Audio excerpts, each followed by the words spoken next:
Now we're up to the number one song in the USA, and it's brought to you by Sears. This week's number one comes from an English superstar who says everybody thinks he's a nice guy, and he just hates that. So he's doing something to change it. Phil Collins says he got that image by doing songs like Two Hearts and Groovy Kind of Love. He says, quote, "I've got nothing against my last two hits. They were both number ones, which is nice. But I thought A Groovy Kind of Love was just kind of too sweet, and Two Hearts was nothing but fluff."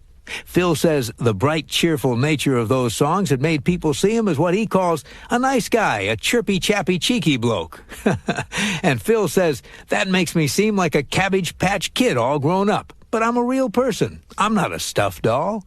So Phil decided to do something. His latest album, called But Seriously, is just that.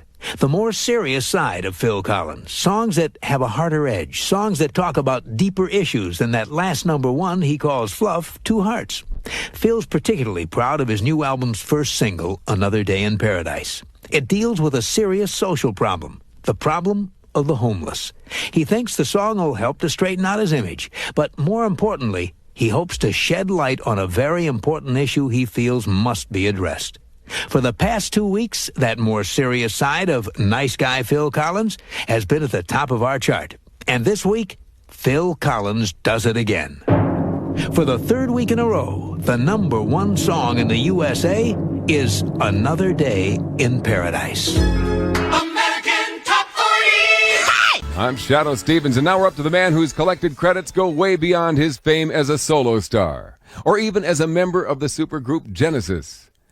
Phil Collins has done it all. Let's take a look. For starters, Phil recorded his first album back in 1969 playing drums for a band called Flaming Youth. And then came 14 albums with Genesis, starting in 1971 with Nursery Crime. And when singer Peter Gabriel left to go solo, Phil took over the lead vocals in 1976 on the LP A Trick of the Tail, and on every Genesis album since then. And next came Phil's solo albums. There have been 4 now, plus a special album of remixes. So let's see, that's already 20 albums. And then from 1975 through 1982, Phil recorded 7 albums with a jazz rock band called Brand X. And then between 1983 and 1985, he produced 7 more albums for other artists. They included There's Something Going On by Frida from ABBA and Chinese Wall by Philip Bailey, which included the number 2 duet with Phil, Easy Lover. And let's not forget that Phil has played drums as a sideman on more than a dozen albums. Recent ones include Journeyman by Eric Clapton and The Seeds of Love by Tears for Fears. That leaves soundtracks Phil has appeared on, like Against All Odds, and miscellaneous live albums like the Prince's Trust 10th Anniversary Birthday Party. So that means that Phil Collins has had a hand in well over 50 albums. And we haven't even included all the hit singles. Here he is, multi-man in music. Phil Collins at number 21 on American Top 40 with Do You Remember? Casey's Top 40. Now, we're up to the latest smash for a superstar whose divorce in 1979 devastated him. It also led to one of the most successful recording careers of the past 10 years. Back in the late 70s, Phil Collins was being torn apart. On the one hand, his band Genesis was more successful than ever. On the other hand, Phil's marriage was falling apart. And one of the reasons was the demands made on him by his life as a musician. Phil was desperate to save his marriage. He even considered quitting Genesis so that he could stay off the road and spend more time with his family. But eventually, the marriage crumbled, and Phil Collins found himself alone, demoralized, and bitter. Phil's wife and 2 young children moved out of their home near London and went all the way to Vancouver, Canada. He was left all by himself in a big, rambling country house, left with nothing but his memories. Well, during the next break in touring, Phil felt he had to do something to keep himself together. So he converted his master bedroom into a makeshift recording studio. And without any real goal in mind, he started writing and recording songs about the things that he was feeling. A year later, he realized he had enough songs for an album that ultimately went top 10 under the name Face Value. It launched one of the biggest solo careers of the past decade. Phil says, quote, "If I hadn't gotten divorced back then, I would never have written it." Now, a decade later, Phil Collins is happily remarried, and he started a new family. And that solo career that was born in the ashes of divorce, well, it's more successful than he ever imagined. This week, Phil's 12th top 10 in a row is survey song number 17 on Casey's Top 40. Here's Do You Remember? Casey's Top 40. I'm Casey Kasem on Casey's Top 40. Well, now we're up to the current hit for a superstar singing drummer who adds a personal touch to every album he records. Not only does he perform all the music inside, he writes every single word on the cover in longhand. You know, Phil Collins may look like a very casual guy, but lurking behind that easygoing exterior is the soul of an uncompromising perfectionist. Not only does he polish every word, every note in his songs until they just shine, he also can't keep his hands off every aspect of his album covers. And we're not just talking about the design and the artwork. From the time he recorded his very first solo album, Face Value, Phil has always felt very strongly that his work is very personal. And he insists on writing every word on every one of the covers and inside liners by hand. He wants the writing to be so perfect, it sometimes takes him weeks to do. He sits down with a pen and carefully writes out all of his lyrics, along with all the credits saying who played and did what, and all the thank you notes, even the legalese that has to appear on the album. Phil's a man with a lifetime commitment to writer's cramp, but he says he wouldn't have it any other way. By writing out his covers himself, he adds a very personal touch. Phil's albums become his and his alone. This week, the current hit by the man with the neat handwriting is survey song number 7 on Casey's Top 40. And if you look at the cover of his 4th solo album, But Seriously, you can find each and every word of this song carefully written in Phil's own hand. Here's singer, songwriter, producer, and calligrapher Phil Collins with Something Happened on the Way to Heaven. American Top 40. I'm Shadoe Stevens, and one of the world's most famous groups is at number 20 on American Top 40 with their 13th Top 40 hit. But 17 years ago, it looked like they were through. When their lead singer, Peter Gabriel, left the band in 1975 to pursue a solo career, Genesis had never had a Top 40 hit, and they were just considered a cult band, a band playing progressive or art rock. But today, they're one of the biggest bands around thanks to their drummer turned singer. And we asked Phil Collins if he remembers the exact time that he stepped up to the microphone. Yes, I do remember the day, pretty much. I mean, I made the decision myself. I mean, we were sort of floundering around trying to find a singer, and we didn't find anybody, and we went into the studio without a singer. We had one guy that we thought might be okay, but we went ahead and recorded the tracks and brought him in to sing, and it was in the wrong key. It was squonk, in fact. And he didn't sound very good, and when he left that night, I said to the other guys, listen, tomorrow when we come in, can I have a crack at it, you know? So Squonk was actually the first song that I ever recorded with the band. And I had a go, and it sounded good, and we just took one song at a time. And that ended up being a trick of the tail. And then when we made the album, we kind of sat back and said, right, what are we going to do now? Because we still haven't got a singer. So at that point, I said, if we got a drummer that I liked, why don't I go out front? So I did that. We got Bill Bruford in, who was a good pal of mine, and we took it from there, and here we are.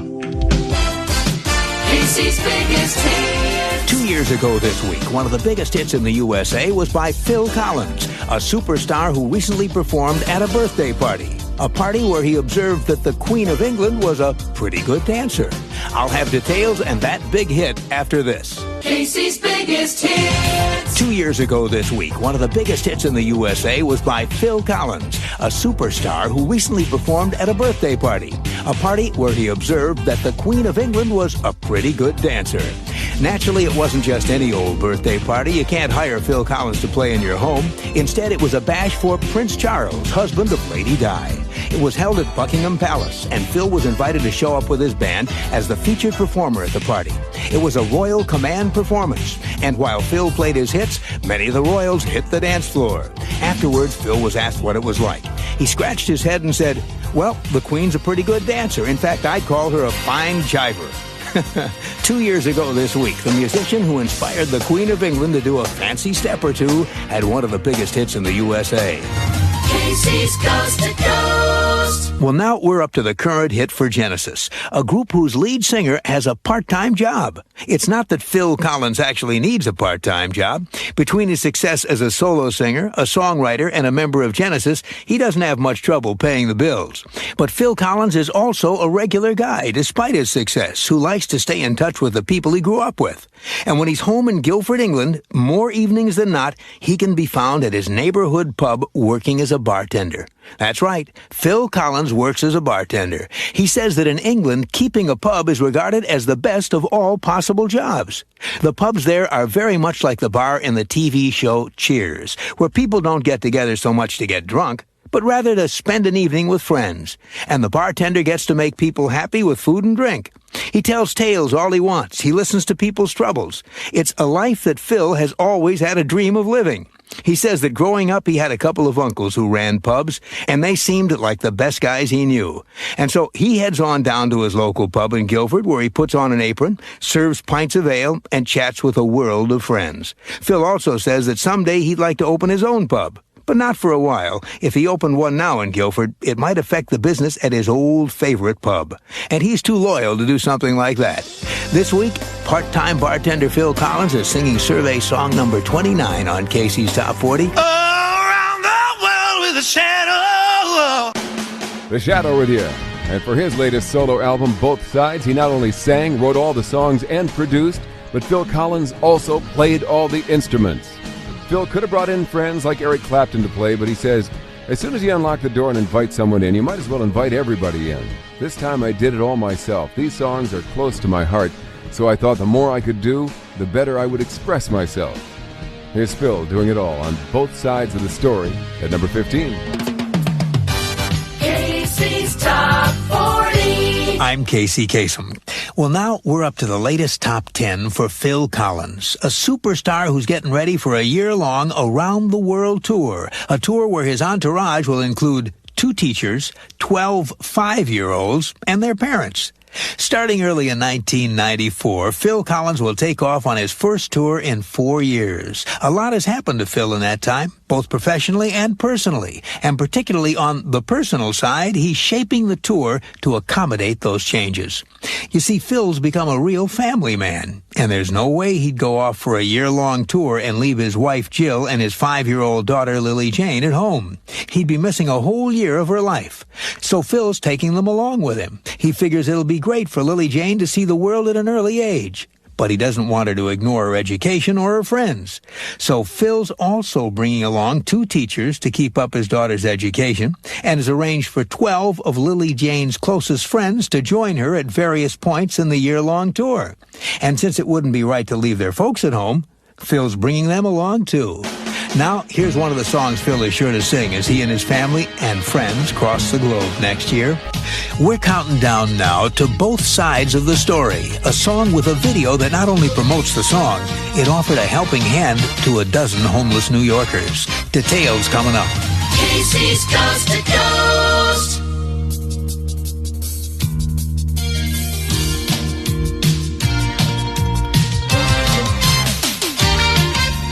Casey's Top 40. On Casey's Top 40, I'm Casey Kasem. Well, now we're up to the latest smash for Phil Collins, Both Sides of the Story, a song with a video that not only promotes the song, it also offered a helping hand to a dozen homeless New Yorkers. Phil Collins isn't the sort of fellow who just offers lip service to a cause. He's willing to put his money where his commitment is. And so when he was recently working on the video for Both Sides of the Story, a song about how people tend to leap to conclusions without considering all the issues, he decided to do at least a little bit of good in the course of the filming. Part of the video involves a tale about a man whose marriage goes to pieces. His despair leads him to hit the bottle. The net result is that he loses his job and winds up homeless, living on the street. For that segment, Phil didn't want to use actors. He insisted his director use real homeless people. And he insisted on paying them a proper fee for their efforts, $120 a day for 2 and in some cases 3 days' work. Enough money to get them some hot meals along with a place to stay for a while. Now, here's the song at the center of that video, the song that rises a notch to number 9 this week on Casey's Top 40. Casey's biggest hits. 3 years ago this week, one of the biggest hits in the USA was No Son of Mine, a song about the pain a superstar still feels because of his father's rejection of his music career. I'll have details and that big hit after this. Casey's biggest hits. 3 years ago this week, one of the biggest hits in the USA was a song about the pain a superstar still feels because of his father's rejection of his music career. Phil Collins grew up in a working-class London family. Phil says his father was tolerant of his career as a child actor. But when Phil turned to rock in bands like Flaming Youth, he put his foot down. In one argument after another, he told his wayward son that there was no future in what he was doing, that he should get a real job, that no son of his was going to waste his time as a musician. Despite his father's words, Phil did what he felt he had to do. But those words stayed with him. And 3 years ago this week, he had a song that dealt with the pain he felt. Casey's Coast to Coast.